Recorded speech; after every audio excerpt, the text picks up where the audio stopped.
పాలకడలి మీద శేషశయనుడు పవలించినట్టు రోడ్ల మీద పాల సముద్రం పొంగిపోర్రితే మనోళ్ళు ఊకుంటారా? లోకంలో ఎడనన్న యాక్సిడెంట్ అయితేనే జనాలు భయపడి సాయం చేస్తేందుకు ఊరుకుతారు. కానీ కొన్ని రాష్ట్రాలలో మాత్రం లారీ బోల్తా పడిందంటే చాలు జనాలు ఆ యాక్సిడెంట్ స్పాట్ను జర ఉచిత బజార్ లెక్క మారవట్టే. అక్కడ పడ్డ వస్తువులను ఏరుకోవట్టే మస్తుగా. గట్నే ఓ బండి బోర్ల పడితే జనాలు ఇండ్లలున్న గిన్నెలు గరిటెలు డబ్బాలు పట్టుకొని రోడ్డు మీద పడ్డరు. అసలు ఆడ ఏం దొరికింది, జనాలు చేసినగా వింత భాగవతం ఏందో చూద్దాం పండ్రి.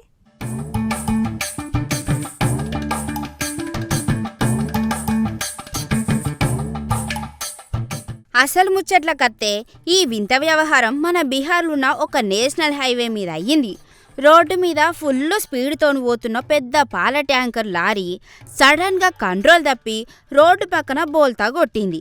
లారీ ఇట్లా పడ్డదో లేదో లోపలున్న వేల లీటర్ల పాలు రోడ్డు మీద వారుకుంటా పాల సముద్రం లెక్క అయినాయి. పాలంతా కాలువల్ల గంగ పాలైనాయి. డ్రైవర్కి ఏమైంది, క్లీనర్కు బతికుండా అని జనాలు చూడాలి.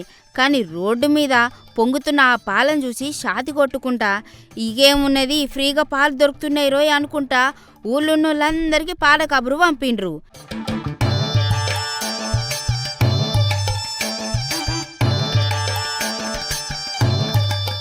గిట్ల ముచ్చటి ఇచ్చిందో లేదో పెద్ద పెద్ద పనులు ఉన్నోళ్ళు సుత రేపు మాపు చేసుకుందామని ఇడిచిపెట్టి ఊళ్ళున్నోళ్ళంతా ఇండ్లలున్న పనులన్నీ పక్కకు పెట్టి రోడ్డు మీదకి పరుగులు తీసిండ్రు. చేతికి దొరుకుతుంది. కొందరు ప్లాస్టిక్ బకెట్లు, ఇంకొంతమంది ఆయిల్ డబ్బాలు, గిన్నెలు, ఆఖరికి వాటర్ బాటిల్ కూడా పట్టుకొని లారీ చుట్టూత చేరిండ్రు.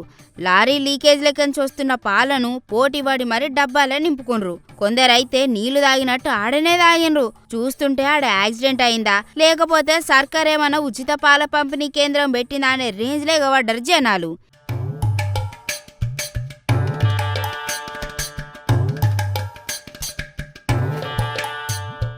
ఇక ఇక్కడే అసలైన కామెడీ జరిగిందబ్బా. డబ్బాలు బాటిల్ అన్నీ నిండిపోయినాక ఇంకా పాలు మిగిలిపోయే వరకు జనాలు ఏమాత్రం ఆలోచించకుండా అక్కడికక్కడే రోడ్డు మీద కూసోని దోశలతోని పాలు తాగుడు సుత చాలు చేసిండ్రు. కడుపు నిండా పాలు తాగి పండుగ చేసుకుండ్రు జనాలు. నిజానికి ఇట్లాంటి ముచ్చట్లు మనకు కొత్తేమీ కాదు. గతంలో మన తెలుగు రాష్ట్రాల్లో కూడా బీర్ల లారీ బోల్తా పడితే పోలీస్ అన్నలు లాఠీలు పట్టుకొని కొడుతున్నా సరే బీర్ సీసాలు ఎత్తుకెళ్ళిన మోనగాలను చూసినాం.